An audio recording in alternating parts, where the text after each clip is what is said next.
Fala pessoal, tudo bom? Bem, hoje nós vamos falar sobre treinamento concorrente. Você já ouviu falar sobre isso? Bem, se você nunca ouviu falar sobre treinamento concorrente, é muito provável que você já tenha feito a seguinte pergunta: eu devo fazer aeróbio antes ou depois da musculação? Isso é o treinamento concorrente, que é quando você faz força e aeróbio na mesma sessão de treinamento. Que na verdade a terminologia não seria nem essa, seria treinamento combinado, que inclusive eu já falei aqui em outros vídeos, que é quando você faz força e aeróbio na mesma sessão de treinamento. O problema é que quando você treina essas duas capacidades físicas diferentes, as adaptações proporcionadas pelo treinamento aeróbio, dependendo de uma série de fatores, podem atrapalhar os ganhos da musculação, no caso, força e hipertrofia muscular. E observe que eu não falei que o treinamento aeróbio vai atrapalhar os ganhos da musculação. Eu falei que dependendo de uma série de fatores, o aeróbio pode atrapalhar os ganhos na musculação. Isso é denominado efeito concorrente. Mas vamos falar o termo treinamento concorrente mesmo, porque quando a gente fala treinamento concorrente, todo mundo, pelo menos todo mundo da área da educação física, sabe do que é que a gente está se referindo. Então, eu devo fazer aeróbio antes ou depois da musculação? Bem, por incrível que pareça, a resposta para essa questão ela é muito complexa. Ela não é uma resposta simples e engessada, porque vai depender de uma série de fatores. E o negócio é tão complicado que eu precisei abrir meu computador aqui com um artigo que eu vou falar para vocês e abrir minha agenda aqui com uma série de tópicos relacionados ao treinamento concorrente, tanto em relação a esse artigo, que eu fiz algumas considerações, quanto em relação a algumas dicas práticas para você usar se for do seu interesse. Então eu vou fazer da seguinte forma: primeiro eu vou apresentar o artigo e depois faço algumas considerações sobre ele e depois dou essas dicas em relação ao treinamento concorrente. Se você faz antes, se faz depois ou se não faz. Então vamos lá, tem um estudo que foi publicado na PLOS, que foi publicado no ano passado, em 2020, por pesquisadores australianos e canadenses. E esses pesquisadores, eles pegaram 29 homens moderadamente ativos e dividiram em 3 grupos. Um grupo fazia HIIT, treinamento intervalado de alta intensidade, e logo depois ia fazer musculação, ou seja, fazia HIIT e musculação. O outro grupo fazia o contrário, fazia musculação e depois fazia o HIIT, ou seja, o grupo musculação mais HIIT. E o outro grupo fazia apenas musculação. Eles foram submetidos a 9 semanas de treinamento, ou seja, 2 meses e 1 semana. Os grupos que treinaram HIIT e musculação e HIIT, deram 3 horas de intervalo entre cada sessão de treinamento, ou seja, funcionou da seguinte forma: quem treinou HIIT, o pessoal treinava lá um HIIT, dava 3 horas de intervalo e depois ia fazer a musculação. O pessoal da musculação treinava a musculação, dava 3 horas e depois ia fazer o treinamento de HIIT. Então, como é que foi o protocolo de treinamento? Para os grupos que treinaram HIIT, eles usaram a bike, a bicicleta ergométrica, e fizeram 8 a 13 séries de 2 minutos em alta intensidade intercalado com 1 minuto de repouso. Então tinha lá 8 a 13 séries, 2 minutos pedalando em alta intensidade com 1 minuto de recuperação. Ao contrário do que muita gente pensa, o HIIT ele não é necessariamente um treinamento anaeróbio. Dependendo de como ele é manipulado, de como ele é prescrito, ele pode ter característica e predominância aeróbica, que é o caso desse protocolo aqui. Se você for considerar o protocolo como um todo, todo o treinamento, ele teve característica predominantemente aeróbica. E para as pessoas que fizeram musculação, que foram os 3 grupos, eles treinaram aí 3 a 4 séries de cada exercício com 12 a 6 RM, com 2 minutos de intervalo entre as séries. Então vamos lá para os achados. Eu vou dividir os achados em 3 partes. Primeiro, em relação à força muscular dos membros inferiores, que foi medido através do leg press. Segundo, em relação à composição corporal, que no caso foi massa magra e gordura corporal. E terceiro, em relação à capacidade cardiorrespiratória.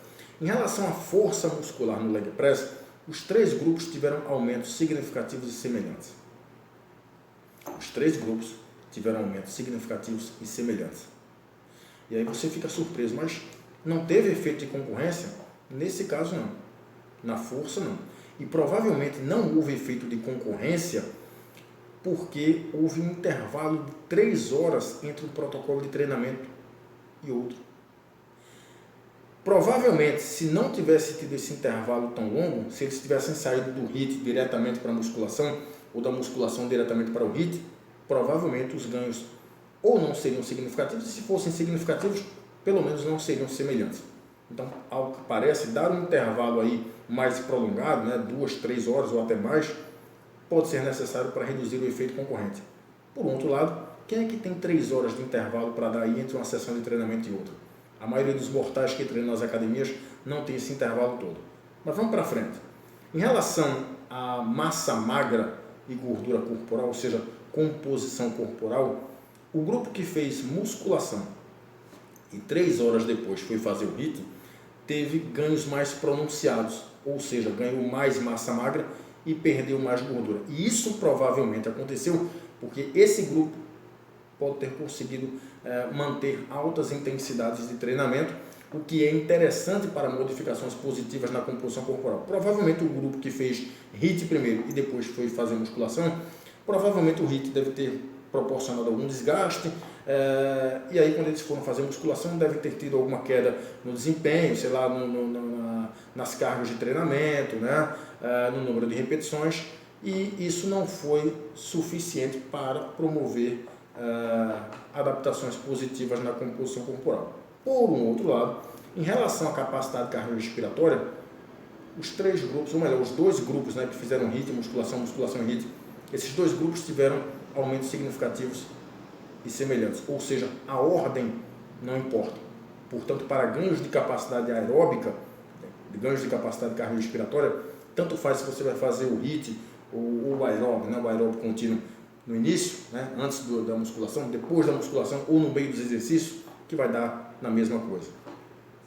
Então vamos para algumas considerações para você que treina aeróbio e musculação e está na dúvida aí se vai fazer o aeróbio antes ou depois das sessões de treinamento. Primeiro, se o seu objetivo principal é ganhar força e hipertrofia muscular, né, massa muscular, evite fazer aeróbio na mesma sessão de treinamento.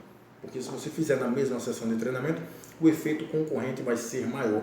Você vai até ganhar massa muscular e força, mas vai ganhar menos. Então procure treinar em sessões diferentes da musculação. A propósito, se você treina musculação e seu objetivo principal é ganho de força e de massa muscular, por que raios você está fazendo aeróbio? Se você tem como objetivo principal o ganho de força e hipertrofia, você nem deve estar fazendo aeróbio. É só força mesmo, a não ser que você goste. E se você gostar, se você quiser fazer aeróbio de todo jeito, faça depois da musculação. Se você fizer antes da musculação, você já vai entrar na musculação desgastado, por causa do treinamento aeróbio, e aí você não vai render. Então suas cargas vão cair, o número de repetições vai cair, ou seja, o seu desempenho na musculação vai cair, e consequentemente as adaptações crônicas, ou seja, os ganhos na força e na massa muscular vão ser comprometidos. Então, se você for treinar aeróbio na mesma sessão, pelo menos treine depois da musculação e não antes. Em relação à modalidade, prefira fazer bike, né, bicicleta ergométrica, do que esteira. Por quê? Porque a esteira possui um efeito concorrente maior, ou seja, a esteira tem uma capacidade maior para prejudicar os ganhos de força e de massa muscular. Então, se você tiver que escolher entre bicicleta ergométrica e esteira, escolha a bicicleta ergométrica, que o efeito concorrente também vai ser menor. Evite treinar em altas intensidades, porque aí o efeito concorrente também vai ser maior, principalmente se você treinar em altas intensidades antes da musculação. Você vai chegar na musculação, você não vai aguentar nem treinar, na verdade, né? Então, treine com intensidades menores, se o seu objetivo principal é ganhos de força e massa muscular, né? Mas se mesmo assim você quiser fazer aeróbio, e se você quiser fazer antes da musculação, pelo menos use intensidades baixas, porque se você for usar intensidades de moderadas a altas, você não vai conseguir treinar a musculação. O teu desempenho de força vai cair, e vai cair em relação à carga de treinamento, vai cair em número de repetições e, consequentemente, os teus resultados em relação à hipertrofia e força, claro, vão ser comprometidos. O sexto ponto, a sexta dica é, se você treinar membros inferiores, evite fazer aeróbio na mesma sessão. Aeróbio para membros inferiores. Então você vai treinar membros inferiores hoje. Você vai treinar a perna, né? Vai treinar musculação na coxa, na panturrilha, né? Vai fazer leg press, vai fazer agachamento, vai fazer extensura. Evite fazer corrida ou ciclismo naquela sessão de treinamento. né, antes ou depois, porque o efeito concorrente vai ser maior. Na verdade, você teria que fazer em outra sessão de treinamento, né? Se você quiser fazer aeróbio de todo jeito, né, na mesma sessão, treine membros diferentes. Você pode treinar membros diferentes. Então, você vai treinar membros superiores hoje, né, na musculação, então treina aeróbio para membros inferiores hoje. Vai treinar membros inferiores hoje, você pode treinar aeróbio nos membros superiores. Né? Você pode fazer corda naval, né? Você pode fazer ciclo ergômetro de braço, né? Um ergômetro de braço, por aí vai. Ou seja, você tem várias possibilidades. Né? Mas observe que não há uma resposta pronta e vários fatores devem ser considerados. Então, a resposta ela não é simples. Tudo vai depender de como você faz o treinamento, de qual intensidade com qual intensidade você está treinando aeróbio, né, como você está treinando musculação, se você leva os exercícios até a falha ou não, ou seja, a resposta é complexa. Bem, eu espero ter ajudado. Um abraço a todos e até mais.